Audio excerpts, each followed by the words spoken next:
aku Akma di sini. Sekarang 7:54 PM waktu Indonesia Barat. Malam-malam cocok gak sih waktunya untuk sharing sejenak gitu kan ya. Jadi di sini aku bakalan sharing pengalamanku menjadi fans. Maybe some of you might be in the same circle of fandom with me. Aku dari kecil suka banget sama The Wizarding World secara keseluruhan, entah itu Harry Potter series, entah itu Fantastic Beasts, entah itu alternate universe yang dibangun oleh fans The Marauders era. Aku suka semuanya, especially adalah Harry Potter series. I grew up with them. Menurutku series itu magical banget. Kalau misal sampai sekarang, kalau misal aku lagi down, lagi penat gitu kali ya, aku masih nge-rewatch. Bayangin, aku tuh sampai hafal beberapa dialognya. Bayangin aku sehafal apa sama scene-nya gitu kan ya. Pertama kali aku itu gak berani nonton Harry Potter series karena kayak vibes-nya meskipun magical, kalau di mata anak kecil kan agak serem gitu ya. Tapi sekarang tuh aku malah gak bisa lepas dari nonton itu gitu. Ceritanya aku mungkin akan bicarain tentang filmnya aja kali ya. Itu ceritanya tentang Harry Potter yang dibesarin secara magel, which is di area non sihir, yang tidak tahu apa-apa tentang dunia sihir. Terus habis itu tiba-tiba di umur 11 tahun dapat surat undangan ke Hogwarts School, which is sekolah sihir, secara tiba-tiba gitu kan. Menurut aku pribadi ya, di situ tuh udah ada plot hole-nya gitu ya, dari kacamata sebuah fans. Filmnya itu penuh dengan plot hole yang sampai sekarang aku nggak terima. Kayak kenapa Harry Potter nggak dirawat dari mama papanya? Pasti punya teman kan, meskipun mama papanya sudah tidak ada gitu kan, dan punya surat warisan gitu kan, kayak Harry Potter harus dititipin ke siapa-siapa yang gitu-gitu kan. Dari semua orang yang ada, dia harus dititipin ke tantenya, which is kakak dari ibunya yang sangat membenci apapun itu tentang sihir. Dimana nanti di filmnya tuh ketahuan kalau misal kakaknya tuh benci sihir karena yang mendapat surat invitation dari sekolah sihir itu cuma ibunya Harry gitu kan. Gitulah pokoknya. Habis itu, selain aku ngerasa attachment dengan ceritanya tuh sendiri, ya aku ngerasa attach banget sama aktor-aktor yang main gitu kan. Kayak rasa attachment itu tuh nyangkut banget. Bahkan kalau aku nonton aktornya itu di film lain itu kerasa kayak karakter Harry Potter gitu, meskipun itu karakter yang jauh berbeda dari yang mereka mainin di Harry Potter. Dan itu bakal ngubah experience aku secara keseluruhan waktu nonton film yang lain. Contoh, waktu aku nonton Emma Watson, which is oh my god, my idol gitu kan, di film Little Woman. No judging, no offense, aku suka banget sama cerita Little Woman. Itu cerita yang sangat berkesan juga bagi aku dan sangat inspirasional. Tapi Emma Watson di mataku adalah Hermione Granger, not the karakter yang dia mainin di Little Woman. Dan itu sangat disturbing for me gitu. Mungkin aku harus mengubah kacamataku juga gitu kan, bagaimana cara memandang mereka memainkan peran lain, karena Harry Potter sudah selesai dari 10-15 tahun yang lalu gitu kan.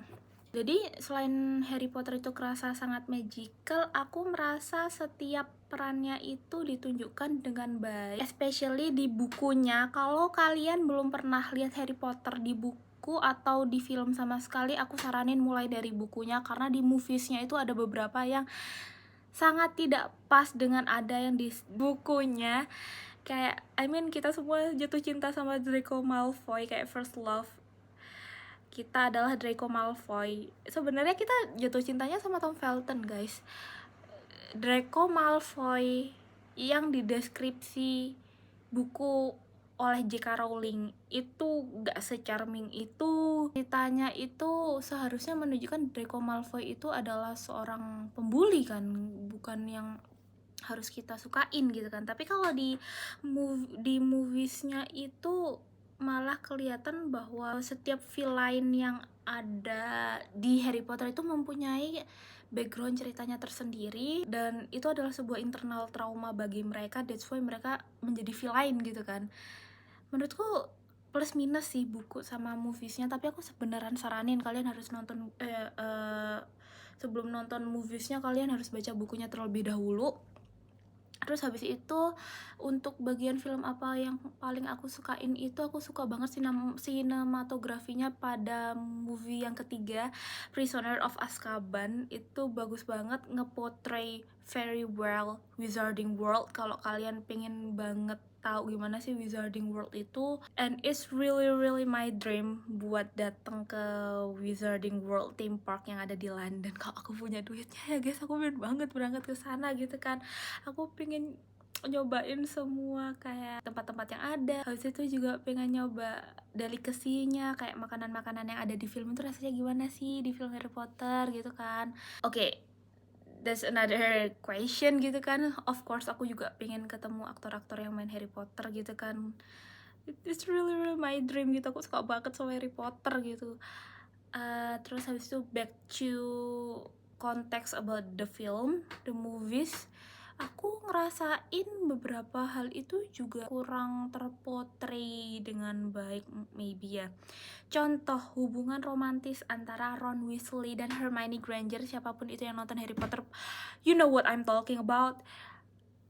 Mereka mungkin nggak tiba-tiba, tapi kayak far in between scene antara mereka berdua hingga waktu mereka jadian di akhir film, dimana mereka kiss gitu kan, secara tiba-tiba gitu, menurutku terlalu instan. I don't know, kayak fight me, tapi aku masih nggak setuju gimana kayak it feels so instan gitu kan. Terus habis itu hubungan romantiknya antara Harry Potter main karakter kita dengan Ginevra Weasley itu juga kerasa sangat shallow, padahal kalau di bukunya tuh kayak they are the perfect couple guys, kayak gak ada yang lebih perfect gitu dari mereka gitu. Itu dari romantic scene-nya aku tidak setuju dengan J.K. Rowling. I'm really sorry, kayak but it's a big no for me. Terus habis itu overall Harry Potter itu kayak mencerminkan ke aku tuh kehidupan yang ada itu kayak gimana gitu loh. Kayak semua orang tuh punya background story masing-masing, meskipun bisa jadi kita tuh sebuah villain bagi story hidup orang lain gitu kalau dilihat dari kacamata hidup orang lain. Tapi kalau dari kacamata hidup kita sendiri, tentu saja kita bukan villain gitu. Itu kayak Harry Potter kayak mengajarkan itu ke aku, value itu ke aku, dan aku sampai sekarang masih megang prinsip itu. So maybe udah lama banget, udah hampir 9 menit. Sampai sini aja sharingku tentang Harry Potter, Yepingku. Terima kasih sudah mendengarkan Yepingku tentang The Wizarding World. See you next time.